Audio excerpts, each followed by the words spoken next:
اعوذ باللہ من الشیطان الرجیم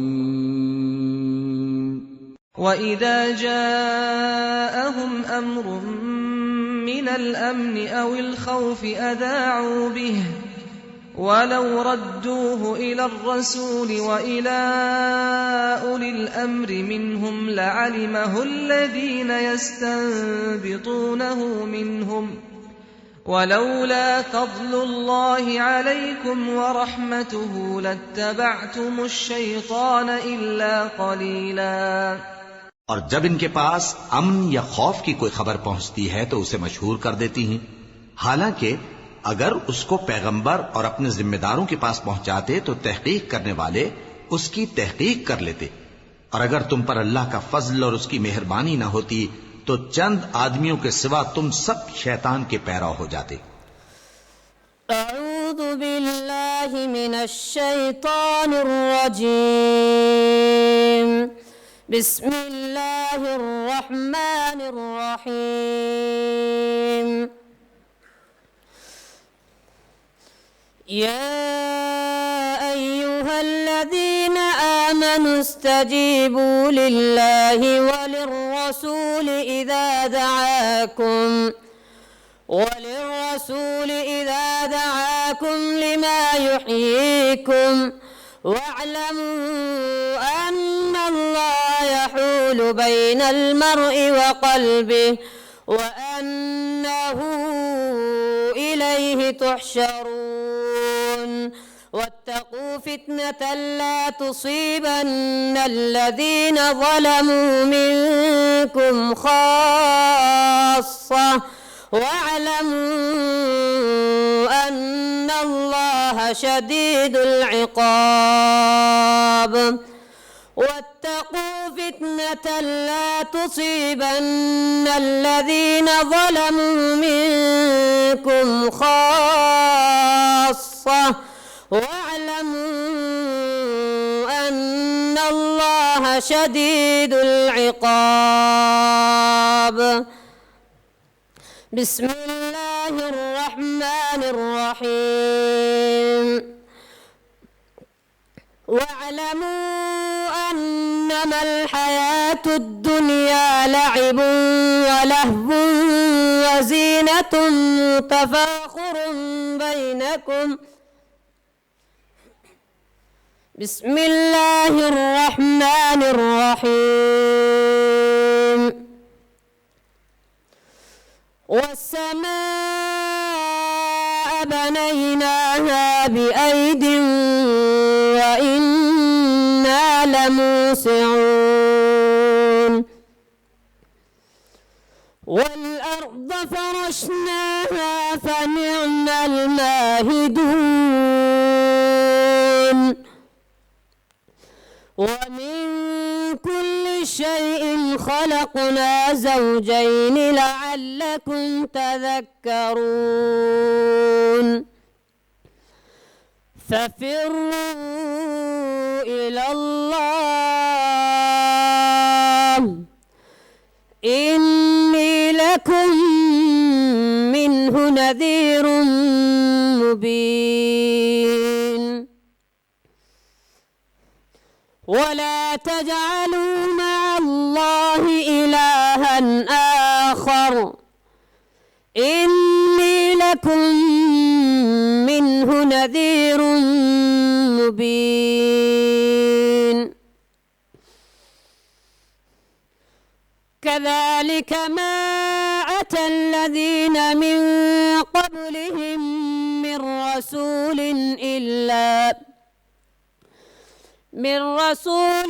إلا قالوا ساحر أو مجنون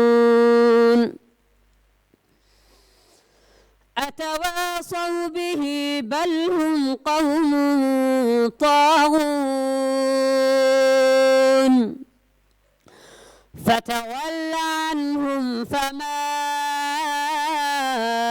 أنت بملوم وذكر فإن الذكرى تنفع المؤمنين وما خلقت الجن والإنس إلا ليعبدون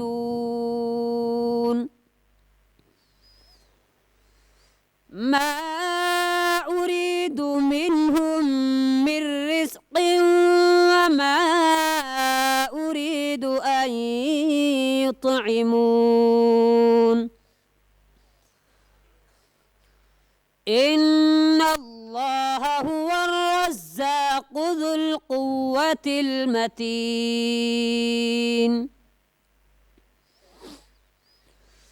فإن للذين ظلموا ذنوبا مثل ذنوب أصحابهم فلا يستعجلون فويل للذين كفروا من يومهم الذي يوعدون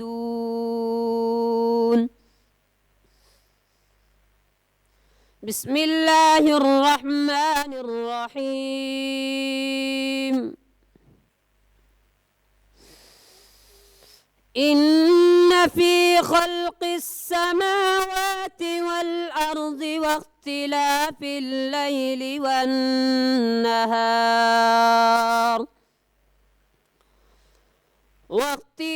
الليل والنهار لآيات لأولي الألباب. السلام علیکم ورحمۃ اللہ وبرکاتہ. الحمد للہ رب العالمین والصلاة والسلام علی خیر خلقہ محمد وعلی آلہ واصحابہ اجمعین. اللہ کا شکر ہے، آپ لوگوں کا جذبہ دیکھ کر کے بڑی خوشی ہوتی ہے. ظہر کے بعد بھی الحمدللہ پروگرام رہا، وہاں بھی اس کے بعد پھر آنے جانے میں جو دیر ہوئی بہرحال معذور سمجھیے گا، اور اگر ہم پورے طور پر مقصد کی بات نہ کہہ سکیں تو ہمیں بھی معذور سمجھیے گا، کیونکہ تھکان بہت ہے. لیکن ایک چیز ہے کہ بہرحال یہ نوجوان بھائی ہمیں بھی نوجوان سمجھ رہے ہیں. سب سے پہلی بات اللہ کے شکر کے بعد آپ سب کا شکریہ کہ آپ لوگ الحمدللہ اللہ کے لیے کچھ باتیں سننے کے لیے آتے ہیں. اللہ تعالی ہمیں بھی توفیق دے کہ ہم کچھ ایسی بات کہہ سکیں جو مفید ہو انشاءاللہ. بغیر کسی تمہید کے حقیقت میں آج کل جو اہم چیز دیکھی جا رہی ہے اپنے نوجوانوں میں، دو متناقض چیزیں، اپوزٹ چیزیں. کچھ نوجوان ایسے ہیں جو الحمدللہ سیدھے راستے صراط مستقیم کے طالب ہیں، اور وہ اس کے پیچھے جو مشروع ذریعہ ہے اس کے ذریعے الحمدللہ وہ صراط مستقیم سیدھا راستہ، چاہے وہ دنیا کا ہو یا دین کا ہو، وہ ڈھونڈنے کی کوشش کرتے ہیں. میرا مقصد یہ ہے کہ اگر دین کا معاملہ ہے تو وہ لوگ الحمدللہ علماء سے اپنا تعلق جوڑ کر کے اور علماء کرام سے وہ ہدایت لے کر کے چلنا چاہتے ہیں. اور آج کل پوری دنیا میں ایک گروہ جو اس کا الٹا ہے، پوری دنیا میں نوجوانوں کا ایسا ہے جو جیسے کہ کسی بھائی نے ذکر کیا، پہلے بھی شاید سنا ہوگا آپ نے، اپنا علم صرف انٹرنیٹ اور واٹس ایپ اور اسی میں محصور کر کے پوری دنیا سے ادھر ادھر کی باتیں لے کر کے وہ سمجھتے ہیں کہ ہم علامہ ہو گئے یقیناً، اور اپنے طور پر بہت کچھ اس طرح لوگوں کی قیادت کرتے ہیں، نوجوانوں کی، اور ان کو گمراہ کرتے ہیں. ہم سے بہت سے لڑکوں نے یہاں سے پوچھا، یہاں سے کہا کہ کوئی صاحب ہیں، ایک مزمل صاحب کو یہ نام لینا نہ چاہتا ہوں کیونکہ وہ اگر ان کو شرم ہے یہ تو ایسی باتیں نہ کہیں، کیونکہ یہ بے شرمی کی باتیں ہیں. جو دین کا علم نہیں رکھتے اور وہ علماء پر اٹیک کرتے ہیں، کہتے ہیں، باتیں پھیلاتے ہیں. شیخ انیس الرحمن جو الحمدللہ کتنے اساتذہ کے استاد ہیں، ان کو کہتے ہیں کہ وہ علم لینے کے قابل نہیں ہیں. اور یہاں نہیں صرف، اور یہ ظاہر اتنا تیزی سے پھیل رہا ہے، یا یہ کہ مقلد ہیں بیچارے ایک شخص کے جو برطانیہ میں رہتا ہے، جو صرف جس کا مطمع علم یا منزل علم صرف اتنا ہے کہ وہ ایک ثانوی اسکول کا سائنس کا استاد ہے. ادھر ادھر سے پڑھ لیا. اور مشکل یہ ہے کہ کچھ مشائخ ایسے ہیں جن کو کوئی نہیں پوچھتا ہے تو ان سے لے کر کے ٹیلی فون سے لیکچر وغیرہ کرا کر کے اپنا بھاؤ بڑھاتے ہیں. یہ چیز میں ایک حقیقت بتا رہا ہوں بڑے تجربے کے ساتھ. تو وہ حکم لگاتے پھرتے ہیں کہ فلاں شخص سے فلاں عالم. اول تو کہتے ہیں ہندوستان میں کوئی عالم ہے ہی نہیں، یہ بات واضح طور پر کہی گئی. اور کبھی کبھی نام لے کر کے کہتے ہیں کہ شیخ ظفر جو دبئی میں رہتے ہیں وہ اس لائق نہیں کہ ان سے علم لیا جائے. ہندوستان میں کوئی عالم نہیں ہے، نام لے کر کے آر کے نور محمد اور شیخ انیس الرحمن کا نام لیا جا رہا ہے. میں ان نوجوانوں سے کہوں گا کہ یقیناً تم لوگ بہت گمراہ جا رہے ہو. اگر اپنی خیر چاہتے ہو دنیا اور آخرت میں تو زبان کو حفاظت میں رکھ کر کے اللہ تعالیٰ نے جو طریقہ تعلم علم کا بتایا ہے وہ طریقہ اختیار کرو. ابھی علم سیکھو، اور علم کا سب سے پہلا مرحلہ توحید اور پھر سنت کے عقائد آپ سیکھیں اور لوگوں کو سکھائیں. اور یہ جان لے کہ کون صحیح عقیدے پر ہے. صرف اس طرح کہہ لینا کہ فلاں عقیدے میں ویک ہے. مجھ سے خود پوچھا شیخ انیس الرحمن عقیدے میں ویک ہیں، لوگ کہتے ہیں کیا ہم ان سے علم لے سکتے ہیں؟ سبحان اللہ. اب کیا کہا جائے اگر ایسے لوگ جنہوں نے الحمدللہ جامعہ اسلامیہ میں دونوں کالجوں سے سرٹیفکیٹ لی ہے، اور پھر جامعہ سلفیہ جو سب سے بڑا اسکول ہے الحمدللہ جامعہ ہے بنارس میں، اس کے کئی سال تک مدرس رہے. پھر ادھر کیا نام ہے مدراس میں الحمدللہ درس و تدریس اور محاضرات لیکچرز وغیرہ دیتے رہے. وہ رات دن ان کا مطالعہ ہے الحمدللہ. اگر وہ علم لینے کے قابل نہیں ہے تو یہ کم وقت جو چھوٹے چھوٹے چوزے ہیں ان سے کوئی علم لے گا؟ ان کو شرم کرنی چاہیے. اس بات میں کھل کر کے یہ بات کہوں گا کیونکہ میں ایک خان کا بچہ ہوں. مجھے ایسے موقع پر غصہ آیا ہے. تو اگرچہ پڑھ لکھ کے عالم ہو گیا ہوں الحمدللہ، لیکن میں وہ انداز اختیار کرنا چاہتا ہوں کہ ان کو شرم آئے. اگر نہیں شرم آ رہے تو ہم بد دعا کریں گے اللہ تعالیٰ سے کہ ایسے لوگوں سے اللہ تعالیٰ امت کو پناہ دے اور پھر ان کو اٹھا لے تاکہ لوگوں کو آرام مل جائے. کیونکہ حدیث شریف میں اللہ تعالیٰ فرماتے ہیں جب کوئی مرتا ہے تو یا تو مستریح، پیارے رسول فرماتے ہیں یا مستریح ہوتا ہے یا مستراح منہ. مستریح کا معنی انسان دنیا میں زندگی بھر تھکتا رہتا ہے اللہ کی اطاعت میں، روزی حلال کمانے میں، اور جب دنیا سے جانے لگا تو آرام ہو گیا اس کو، کیونکہ انشاءاللہ قبر میں آرام سے رہے گا، اللہ کے یہاں بھی اس کو آرام ملے گا. تو وہ مستریح ہوا. مستراح من ہو جو لوگوں کو ستاتے رہتے ہیں اور اپنی زبان سے وہ ڈستے رہتے ہیں لوگوں کو. لوگ اس کے مرنے کے بعد لوگ اس سے آرام پا جاتے ہیں. ہم یہی بد دعا کریں گے کہ اللہ تعالیٰ ایسے لوگوں سے امت کو آرام دے. اور پھر یقیناً آپ یہ سمجھ لیں، پورے تجربے کے ساتھ میں کہتا ہوں کہ ان سے اگر پوچھا جائے کوئی مسئلہ دین کا، علم کا، زبان عربی کا، تو وہ نہیں بتا سکتے. لیکن وہ اپنے کو اتنا بڑا علامہ سمجھنے لگتے ہیں کہ چاروں طرف زہر پھیلاتے ہیں سانپ کی طرح. اللہ تعالیٰ ان کو ہدایت دے، نہیں تو پھر اللہ تعالیٰ ان سے امت کو آرام دے، وہی راحت پا جائے امت. ایسے لوگ یقیناً کچھ لوگ ایسے بھی ہیں جن کا بیک گراؤنڈ کچھ نہیں ہے. وہ ہو سکتا ہے کسی بدعتی باپ کے بچے رہے ہوں، میں نام نہیں لینا چاہتا، اس وقت ہیں کچھ ہمارے ذہن میں. جب کھنگھالا گیا تو یہ پتہ چلا کہ وہ کسی بدعتی باپ کے بچے ہیں. ہو سکتا ہے بن کر کے، تصنع کر کے، بناوٹ کر کے علماء حق سے لوگوں کو اس طرح دور کرنا چاہتے ہیں جس طرح منافق لوگ صبح ایمان لا کر کے شام کو کفر کر کے لوگوں کو اسلام سے دور کرنا چاہتے تھے پیارے رسول کے زمانے میں. میرا کہنا آخری یہ ہے کہ اللہ تعالیٰ نے فرض کیا ہے کہ علم سیکھو، اور کوئی بھی بات بغیر علم کے نہ بولو، حلال حرام بغیر علم کے نہ بولو، ورنہ اللہ پر بہت بڑا افتراء باندھ ہو گیا. ولا تقولوا لما تصف السنتکم الکذب ھذا حلال وھذا حرام. خاص طور پہ کسی شخص کی غیبت کرنا اور کسی شخص کے بارے میں اس طرح کہہ کر کے جس کی حقیقت نہ ہو لوگوں سے اس کو دور کرنا، یہ یقیناً دنیا کے قانون کے تحت بھی مقبول نہیں ہے. لچے جائے کہ شریعت میں یہ چیز مقبول ہو. اور جن علماء نے الحمدللہ زندگی بھر علم پڑھا ان سے لوگوں کو دور کرنے کا گناہ ان کے اوپر آئے گا. تو سب سے پہلی بات میں یہ کہنا چاہتا ہوں، اپنے نوجوانوں کو کہ ان سب کی باتوں سے دور ہو کر کے محلے کا اگر ایک عالم یہ اگر پڑھ رہا ہے 4th 5ویں جماعت تک ہی پڑھ لیا ہے اس نے، تو اس سے آپ چھوٹی چھوٹی کتابیں سمجھنے کی کوشش کریں، ان کے پیچھے چلیں اور ایک گروپ بنائیں۔ یہ ضروری نہیں کہ ان کی ہر بات کو مانیں، لیکن یہ ہے کہ کتاب کا وہ تفسیر کر سکتے ہیں، ترجمہ کر سکتے ہیں، آپ اس سے سنیں۔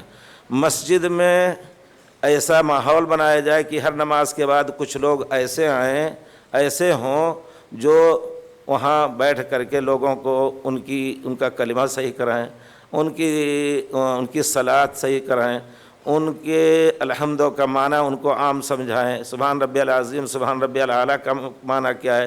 یہ ہے اصل کام، اور اسی کے لیے یہ امت نکالی گئی ہے۔ کنتم خیر امت اخرجت للناس تأمرون بالمعروف وتنہون عن المنکر۔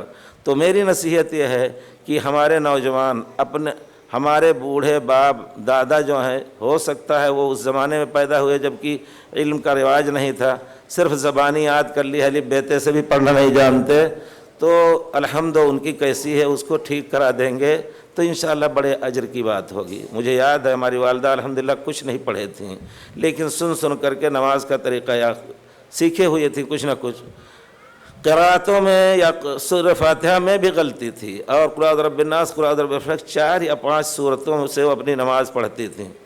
ہم سوتے فجر کے عشاء کے بعد نیند میں رہتے، وہ کہتی بتاؤ ہمارے دیکھو یہ آیت صحیح ہے کہ غلط ہے، غلط ہے تو صحیح کر کے ہم دے دیتے، اور وہ رٹتی رہتی، ہم سو جاتے۔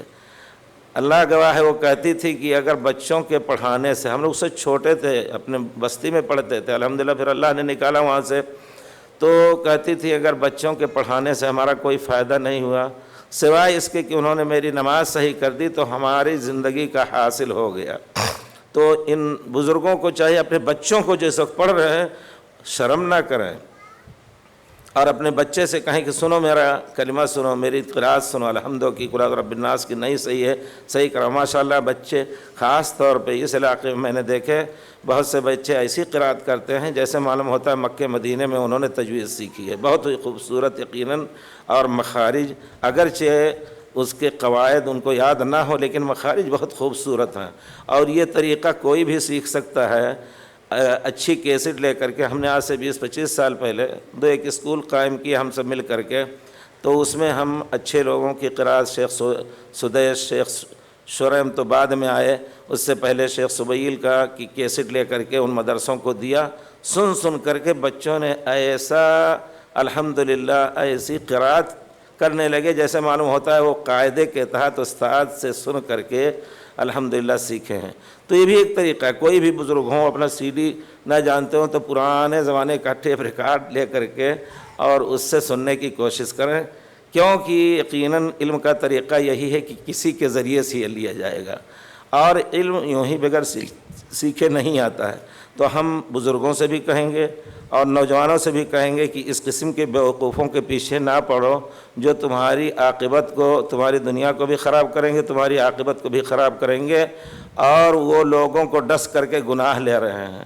پیارے رسول فرماتے ہیں وَهَلْ يَكُبُّ النَّاسَ فِي النَّارِ إِلَّا حَصَائِدُ أَلْسِنَتِهِمْ، بہت سے ایسے ہوں گے جو جہنم میں صرف اس وجہ سے جائیں گے، نماز بھی ہے ان کی، ہاں صلاۃ بھی ہے، صوم بھی ہے، روزہ بھی ہے، حج بھی ہے، زکوٰۃ بھی ہے، لیکن صرف زبان کی چلانے سے اور لوگوں کی عزت یا لوگوں کی آبرو پر حملہ کر کے وہ اس کے بدلے وہ جہنم میں جائیں گے، صرف اس وجہ سے وَهَلْ يَكُبُّ النَّاسَ فِي النَّارِ إِلَّا حَصَائِدُ أَلْسِنَتِهِمْ۔ تو یہ لونڈے جو بڑے بڑے علماء کو معطل کر رہے ہیں اور لوگوں میں پھیلا رہے ہیں کہ ان سے علم نہیں لینا چاہیے، ان کو اگر اسلامی حکومت ہو تو ہمارے خیال سے وہ سرزنش کے لائق ہیں، اور جب تک توبہ نہ کر لیں تب تک جیل سے نہ نکالے جائیں۔ لیکن ایک عام ایسے ملک میں جہاں ہر ایک مالک ہوتا ہے اپنے نفس کا، تو وہاں ان کے ساتھ کچھ نہیں کیا جا سکتا ہے سوائے نصیحت کے۔ نصیحت نہیں قبول کریں تو ہم بد دعا کریں گے کہ اللہ تعالیٰ امت کو ان سے آرام دے دے بس، اور ایسا بنا دے کہ بول بھی نہ سکے۔ بہت ظلم کر رہے ہیں۔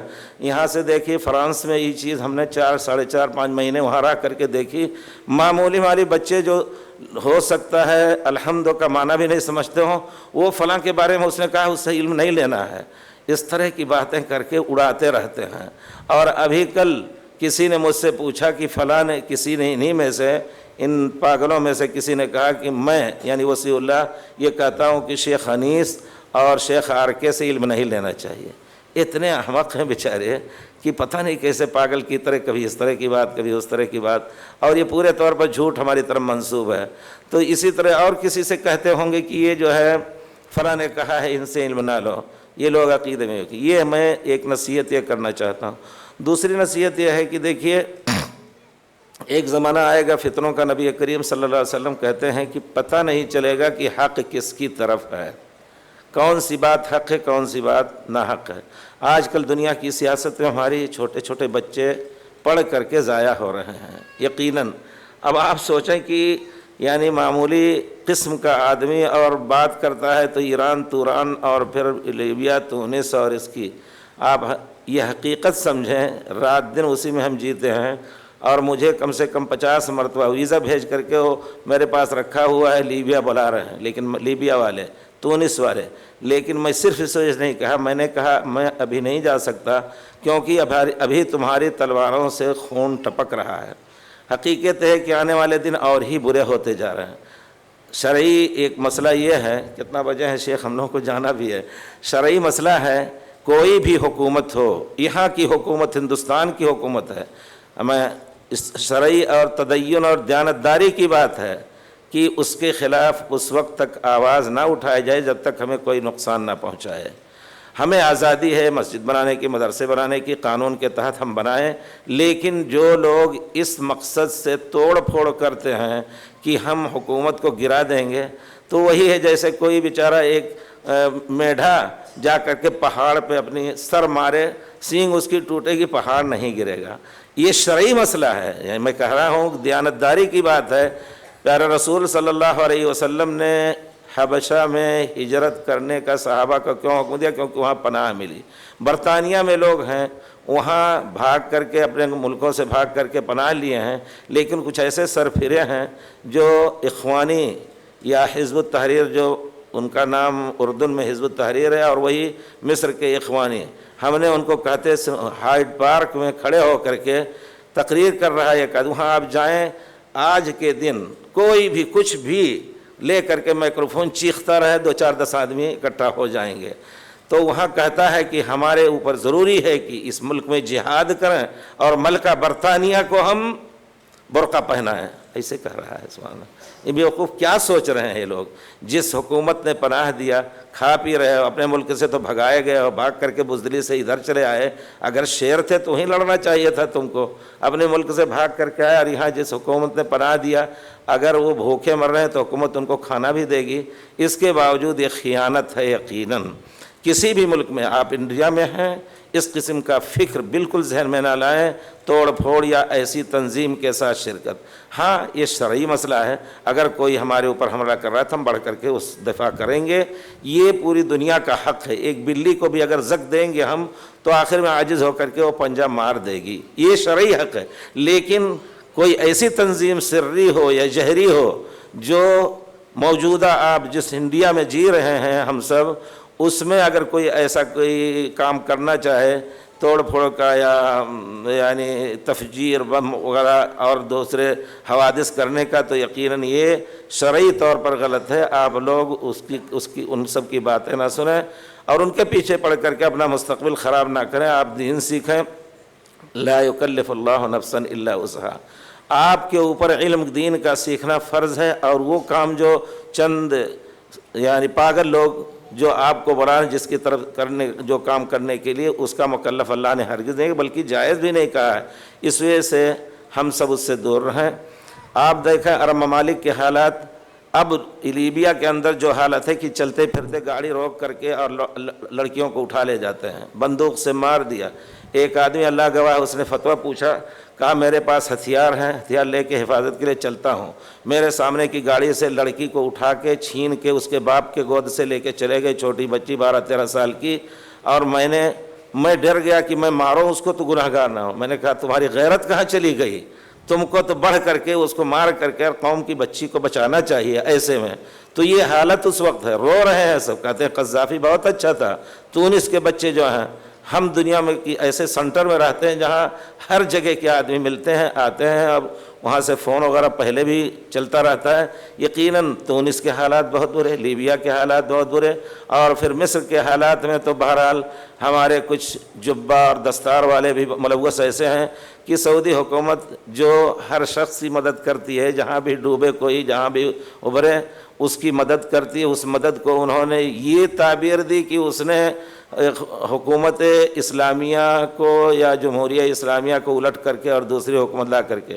بہرحال جو کچھ ہے اللہ تعالیٰ کہتا ہے کہ دیکھو کوئی بات بغیر تحقیق کے نہ کہو. ان جاءکم فاسق بنبأ فتبینوا, اگر کوئی فاسق آئے کوئی خبر لے کر کے تو اس کی تصدیق کر لو. اور جو لوگ سعودیہ کی مخالفت کر رہے ہیں اس موضوع میں ہم پورے طور پر مطالعہ رکھتے ہیں. کوئی کہہ سکتا ہے کہ تم وہاں جیتے ہو, وہاں کا پیسہ کھاتے ہو, اس وجہ سے بات کر رہے ہو. نہیں, اللہ کا شکر ہے اس سعودیہ کی مدد ہمارے باپ دادا نے بھی کی ہے, جبکہ یہیں کے لوگ ملکہ برطانیہ کو تار دیے تھے کہ شاہ عبدالعزیز ایک آدمی آیا ہوا ہے وہابی, حجاز کو اس سے پاک کر کے ہم مسلمانوں کی نیابت کر کے حجاز کی حکومت اس سے چھینی ہے. اب آپ سوچئے یہیں کے لوگ, انہیں کے آل اولاد آج کل جو سلمان ندوی ہوں یا کوئی بھی ہوں, وہ اس طرح کی آج کل زہر پھیلا رہے ہیں. اور اس وجہ سے کہ آپ کی ان کے عقیدے کے خلاف الحمدللہ آپ دیکھیں کتاب اللہ اور سنت رسول کا جو رواج دیا ہے سعودیہ نے, 800 سال تک وہ رواج نہیں رہا ہے. لوگ اسی اللہ کے گھر میں اپنے فقہ مذاہب کو لے کر کے 4 مصلے بنا کر کے, ایک زمانے میں شیعہ کا بھی مصلہ تھا. 570-72 میں ابن جبیر اندلسی نے حج کیا, اپنے سفر نامے رحلہ میں لکھا ہوا ہے کہ 5واں میں نے دیکھا, ہم 4 سنتے تھے, 5واں بھی دیکھا جو زیدیہ اور شیعہ کا ہے. تو یہ سب اس طرح کے تھے, امن بالکل مفقود تھا. حاجی کفن کیوں لے کے جا رہے ہیں, اب بھی اور لے کے جاتے تھے. یہ رواج اس وقت نکلا جبکہ حاجیوں کو مار کر کے بے گور و کفن چھوڑ دیتے تھے. تو اگر وہ قتل کریں تو ہمارا کفن ہمیں کم سے کم دے دیں. اس لیے یہ رواج بنا کہ حاجی کفن لے کے جاتے ہیں, ورنہ وہاں بھی کفن مل سکتا ہے, خریدا جا سکتا ہے ان کے لیے, وہ خود خرید سکتے ہیں. تو کہنے کا مطلب یہ ہے کہ الحمدللہ سعودیہ نے جو امن قائم کیا پوری دنیا اس کو ترس رہی ہے. اور دین کا جو کام کیا, قرآن اور حدیث جس سے جلتے ہیں یہ لوگ, وہ کام 800 صدی ہجری تک پہلے نہیں ہوا ہے. آپ یہ پوری تاریخ اس کے لیے گواہ ہے. یہ نہ کہیے الحمدللہ ہم اگر یہاں رہتے تب بھی یہی بات کہتے, وہاں جی رہے ہیں تو اور ہی زیادہ بصیرت کے ساتھ مطالعہ کر کے یہ سب. اور جو لوگ بہرحال ہمیشہ ایسے ہیں جو جا کر کے وہاں نماز نہیں پڑھتے ہیں اور اماموں کو کافر کہتے ہیں, ان کا تو کیا کہنا. لیکن ہم یہ چاہتے ہیں کہ جو لوگ اپنے کو صحیح عقیدے کا حامل کہتے ہیں وہ اس قسم کے پروپیگنڈے میں داخل نہ ہوں. اللہ تعالیٰ آپ سب کو توفیق دے کہ دین کی سمجھ حاصل کریں, اور علماء کے ساتھ جڑیں گے تو انشاءاللہ پھر آپ کو صحیح راستہ نظر آئے گا. اب اجازت دیجیے, اللہ تعالیٰ آپ سب کو اچھا رکھے. ٹریفک بہت ہے, کہیں ایئرپورٹ تک بھی ٹریفک کہیں ایسی نہ ہو کہ ہم پہنچ نہ سکیں. دعا کیجیے اللہ تعالیٰ پھر ملائے انشاءاللہ, اور اللہ تعالیٰ توفیق دے کہ لمبی تھوڑی سانس میں کوئی پوری بات نہیں کہی جا سکتی ہے. انشاءاللہ اللہ تعالیٰ موقع دے تو پھر بیٹھنے کا انشاءاللہ حق ادا کیا جائے گا. وصلی اللہ علی خیر خلقہ محمد وعلی آلہ واصحابہ اجمعین. اللہ یبارک فیک.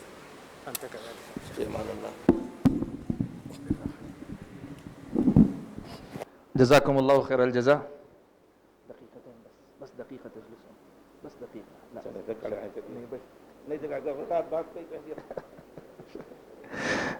جزاکم اللہ خیر الجزا. مجلس کو آگے بڑھاتے ہوئے میں یہ کہوں کہ IIC اسلامک انفارمیشن سینٹر کے جو بھائی ہیں وہ لوگ چاہتے ہیں کہ ہمارے جو معزز علماء کرام ہیں ان کی خدمت میں کوئی ہدیہ پیش کریں. میں بھائیوں سے گزارش کروں گا کہ آئیں, فضیلت الشیخ ڈاکٹر وصی اللہ محمد عباس حفظہ اللہ کی خدمت میں تحفہ پیش کریں.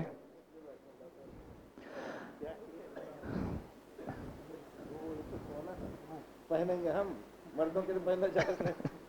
اچھا شکریہ آپ کا, اللہ تعالیٰ گولڈ کا چھوٹا سا بسکٹ ہے, گولڈ بسکٹ یعنی سونے کا بسکٹ دیا گیا. فضیلت الشیخ انیس الرحمن صاحب آدمی عمری مدنی حفظہ اللہ کی خدمت میں بھی ہے. نہیں وہاں پہنچیں گے. چونکہ وقت ہو رہا ہے اس لیے فضیلت الشیخ ڈاکٹر وصی اللہ محمد عباس حفظہ اللہ ہم سے رخصت ہو رہے ہیں. آپ کی کہ ہوائی جہاز کا وقت قریب ہے، اور جیسا کہ ہم نے شروع میں بھی کہا کہ ٹرافک اتنا زیادہ شدید ہے، ازدحام کی شدت کی وجہ سے یہاں پہنچنے میں دیر ہوئی، تو شیخ چاہتے ہیں جلد سے جلد نکلیں تاکہ فلائٹ پکڑ سکیں، چھوٹ نہ جائے. میں فضیلت الشیخ ڈاکٹر محمد عباس حفظہ اللہ کا دونوں اداروں کی طرف سے، کلیت الحدیث اور سینٹر فار اسلامک اسٹڈیز، دونوں اداروں کی طرف سے شکریہ ادا کرتا ہوں. جزاکم اللہ خیر الجزا. ادا کرتا ہوں الحمدللہ کہ آپ لوگوں سے ملنے کا موقع ملا. آپ لوگوں نے بڑے غور سے سنا، لیکن میری طرف سے تقصیر ہو رہی ہے، معاف کیجیے گا. السلام علیکم. انشاءاللہ کرتے